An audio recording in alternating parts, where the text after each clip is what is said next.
Olá, tudo bem com você? Estamos começando uma nova lição da Escola Sabatina. Passaremos um trimestre estudando o Evangelho de João. Que oportunidade tremenda, hein? Que privilégio! Um dos evangelhos mais lindos, né? Entre os quatro. O apóstolo João foi o mais íntimo discípulo de Jesus, portanto, estaremos estudando um texto inspirado, escrito por uma testemunha ocular de primeira grandeza, João, aquele que andou pertinho de Jesus. A lição dos adultos tem como título Temas do Evangelho de João, e a de jovens, neste trimestre, trata do mesmo assunto, com o título O Verbo, vida e obra de Jesus no Evangelho de João. A abordagem é um pouco diferente, né? Voltada para os públicos distintos, adultos e jovens, mas o livro é o mesmo. Então, quando acontece isso, eu sempre recomendo, que tal estudar as duas lições, né? E aí você vai ter ainda mais aprofundamento nesse assunto. Eu quero ler para você aqui na lição 1, que na lição dos jovens tem o título Deus Encarnado. Eu vou ler só aqui alguns trechos da lição de sexta-feira, que traz aqui citações de Ellen White. Sexta-feira, na lição dos jovens, tem o título, a sessão tem o nome de Consenso, e ela encerra com textos de Ellen White selecionados e apropriados para o assunto. Mas antes, quero convidar você, mais uma vez, a se inscrever no canal, caso não tenha feito isso ainda, acionar o sininho para receber os avisos de novos conteúdos postados aqui, e também curtir, compartilhar, comentar aqui abaixo também. Tudo isso faz com que o YouTube entenda que esses conteúdos aqui são relevantes e ele compartilha com mais pessoas, tá bom? Toda semana eu gravo aqui um pequeno vídeo resumindo, compartilhando minhas impressões do estudo da lição, e os guias da lição da Escola Sabatina, que graças a Deus, né, nossa igreja tem desde bebezinhos ali, o rodo berço, até os adultos, né, passando por todas as faixas etárias, eles servem para nos motivar a ter um contato diário com a Palavra de Deus, com a Bíblia Sagrada. Por isso que são guias de estudos bíblicos, ok? Vou ler então aqui esses trechos da lição de sexta-feira, da lição dos jovens, a divindade de Cristo. Porque quando estudamos o Evangelho de João, assim que a gente começa a ler ali o capítulo 1, a gente já percebe o testemunho direto de João ao dizer que no princípio era o Verbo estava com Deus, o Verbo era Deus, todas as coisas foram feitas por ele, e sem ele nada do que foi feito se fez. João está dizendo mais ou menos o seguinte: olha, nós andamos aqui por mais de 3 anos com esse homem formidável, mas saibam de minha pena, né?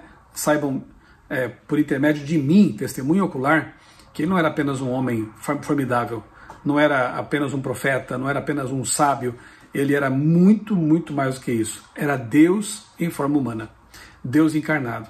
Então, João, ele apresenta de forma clara a divindade de Cristo, coisa que infelizmente muitos negam, a eternidade de Cristo, coisa que muitos negam, e quando negam isso estão, na verdade, agindo de acordo em conformidade com Satanás, porque o diabo sempre invejou Jesus e sempre vem tentando rebaixá-lo, torná-lo apenas um ser humano, ou quem sabe um semideus, alguma coisa assim. Jesus no Apocalipse é o alfa e o ômega, ou seja, é o primeiro e o último. Se ele é o primeiro e o último, não pode ter sido criado. Seria o segundo então, e o último, alguma coisa assim. Jesus é o eu sou do Novo Testamento.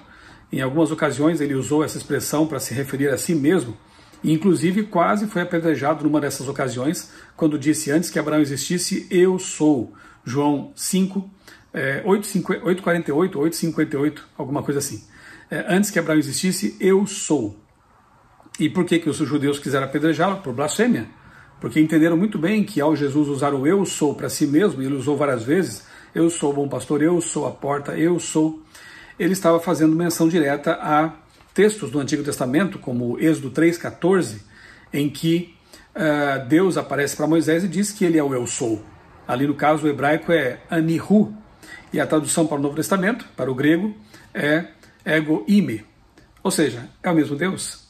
Então, o que aquelas pessoas no tempo de Jesus entenderam muito bem, alguns hoje não entendem, né? E tentam rebaixar Jesus, cumprindo assim a vontade de Satanás, na verdade. Olha só o que Ellen White diz, ecoando o que a Bíblia, na verdade, afirma sobre Jesus Cristo e sua divindade e eternidade.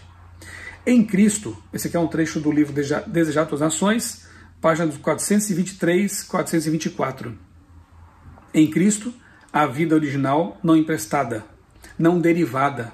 Aquele que tem o Filho tem a vida. A divindade de Cristo é a certeza de vida eterna para aquele que crê. Aquele que crê em mim, disse Jesus, ainda que morra, viverá.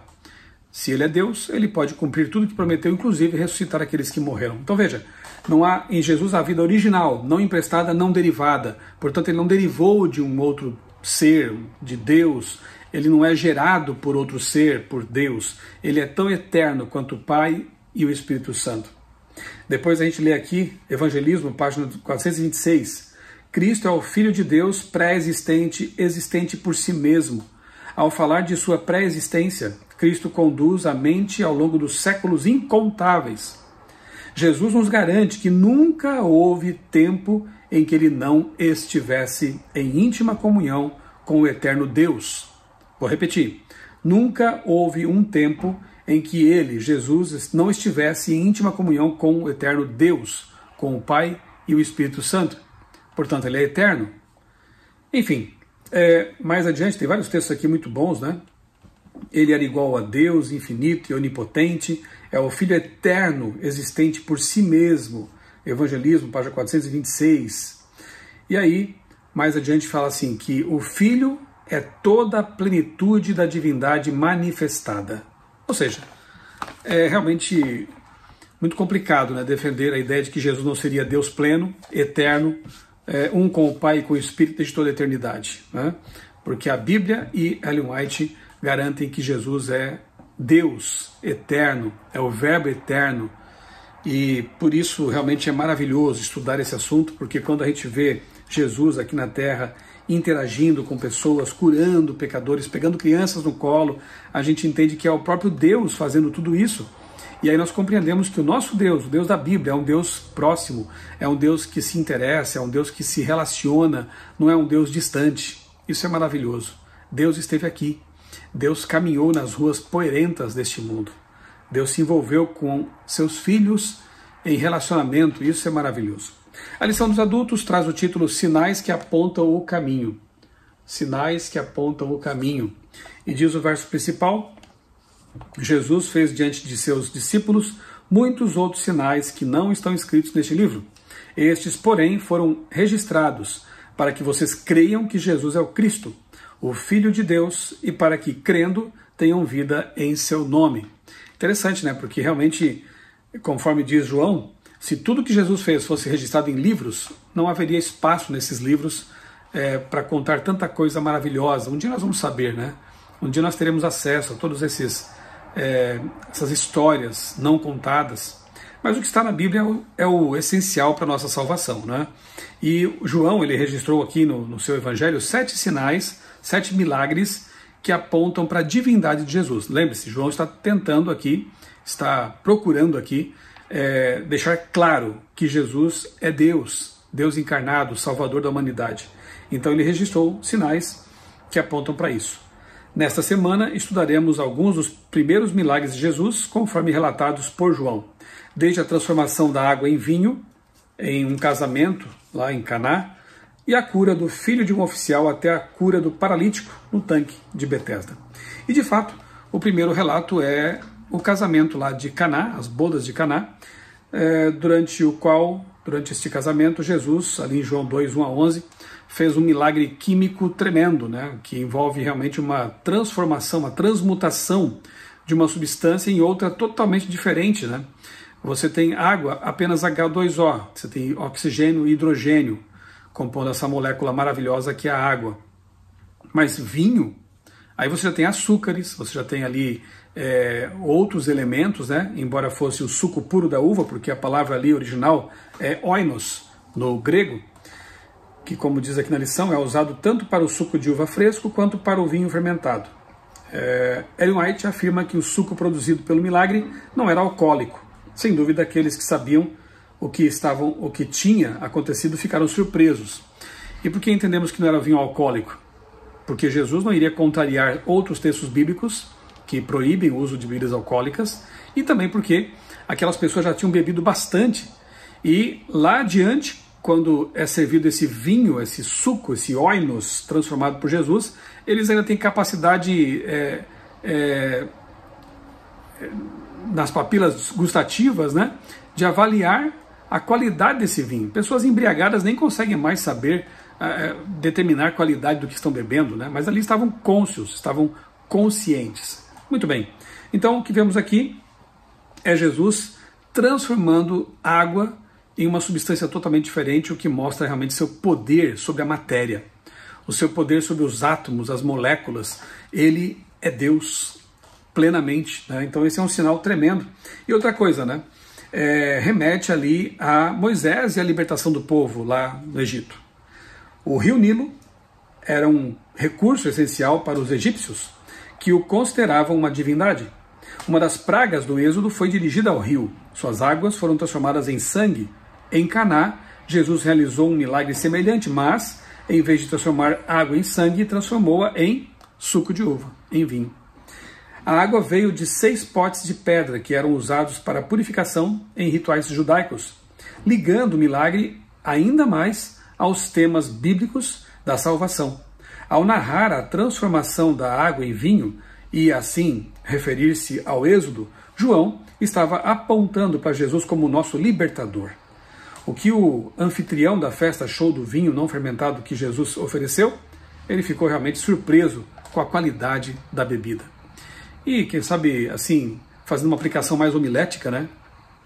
A gente entende que o vinho de Jesus sempre é o melhor, né? Aquilo que Jesus tem para nos oferecer sempre é o melhor.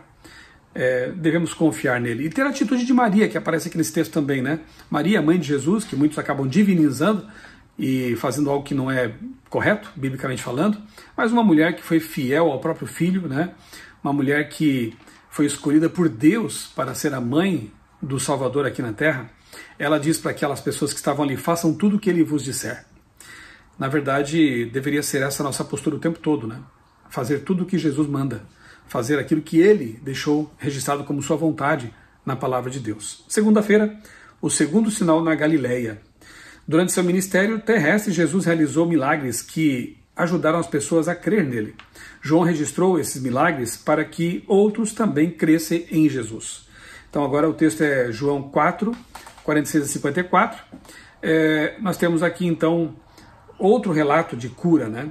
Os milagres revelam apenas a existência do sobrenatural. Eles não significam por si só que vem de Deus. Satanás também pode realizar milagres se, com essa palavra, queremos dizer atos sobrenaturais. De fato, né?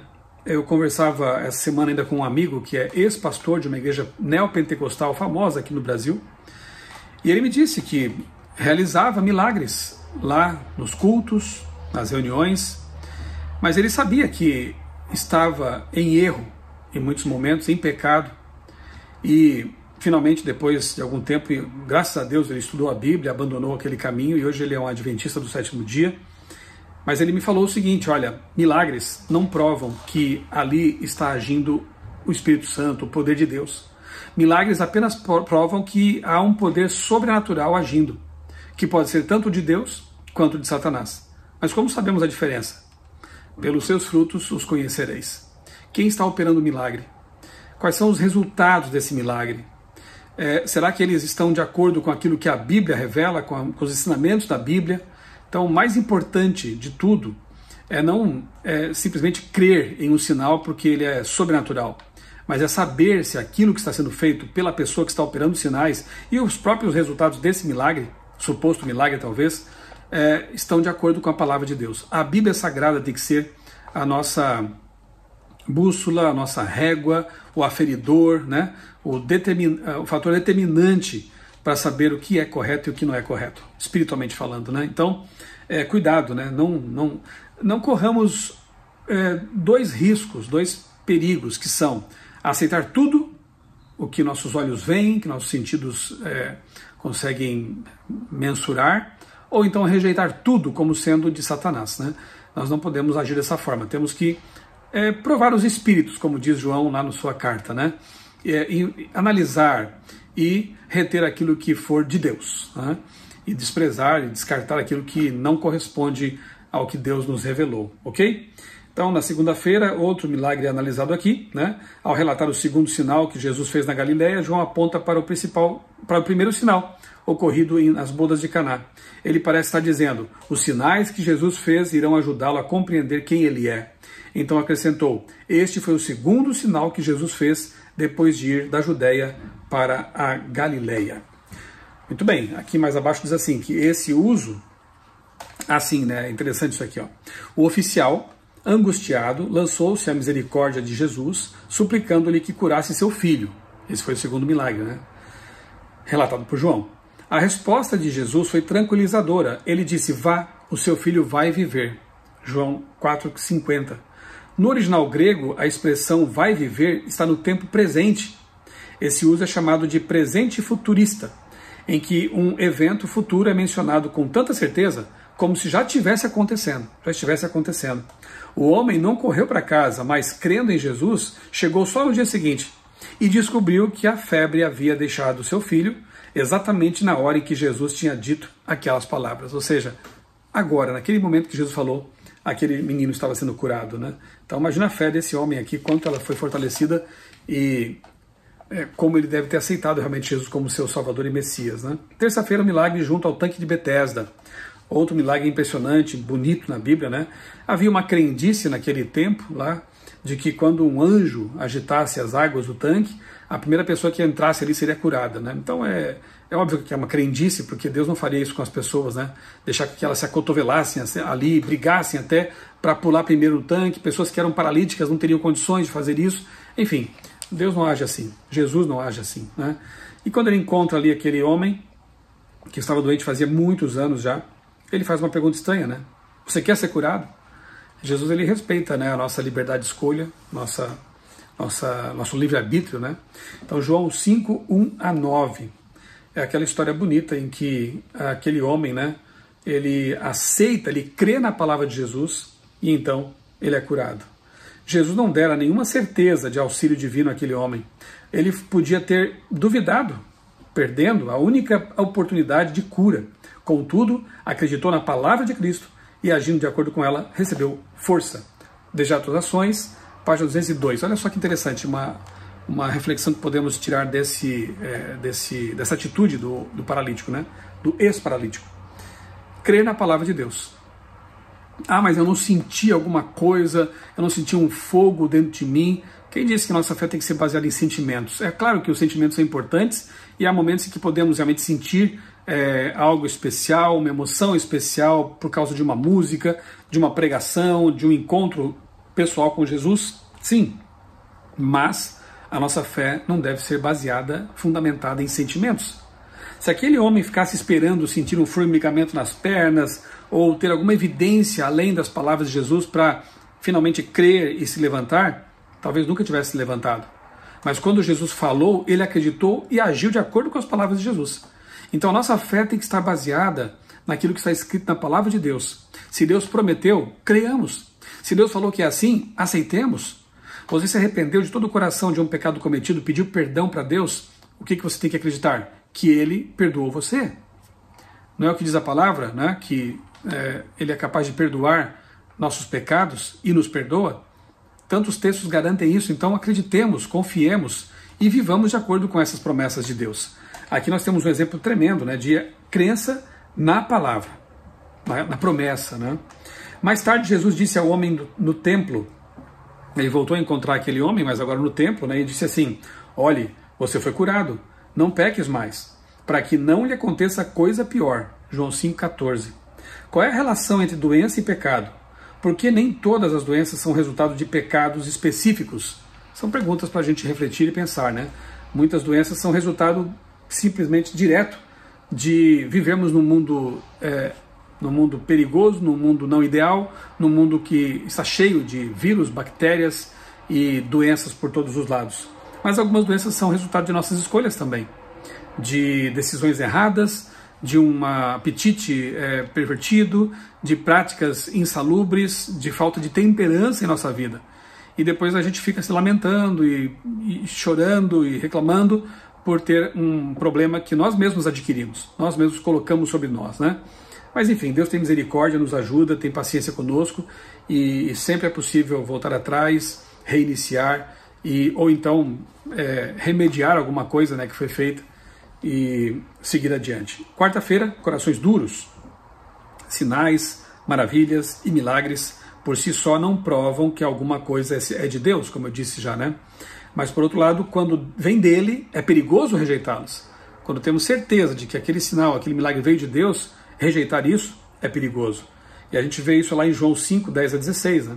Que lições aprendemos com a dureza de coração dos líderes em relação a Jesus e ao milagre que havia realizado. Entre os judeus, as curas eram permitidas no sábado, apenas em caso de emergência. Aquele homem estava paralítico havia 38 anos. Portanto, sua cura não se tratava de emergência.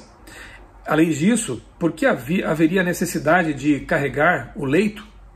Alguém que tinha poder divino para realizar tal milagre também deveria saber se era permitido levar um leito para casa no sábado. Jesus estava tentando conduzir aquelas pessoas a verdades bíblicas mais profundas, para além de regras e regulamentos humanos, que, em alguns casos, acabavam ofuscando a verdadeira espiritualidade. E mais abaixo aqui, como aqueles líderes religiosos puderam ser tão cegos espiritualmente? A resposta provável é que foi por causa de seu próprio coração corrompido, da crença equivocada de que o Messias os libertaria de Roma naquele momento, do amor ao poder terrestre e da falta de entrega a Deus. Tudo isso os levou a rejeitar a verdade que estava bem diante deles. Eles haviam presenciado uma cura milagrosa tremenda, né? Um homem 38 anos paralítico passou a andar.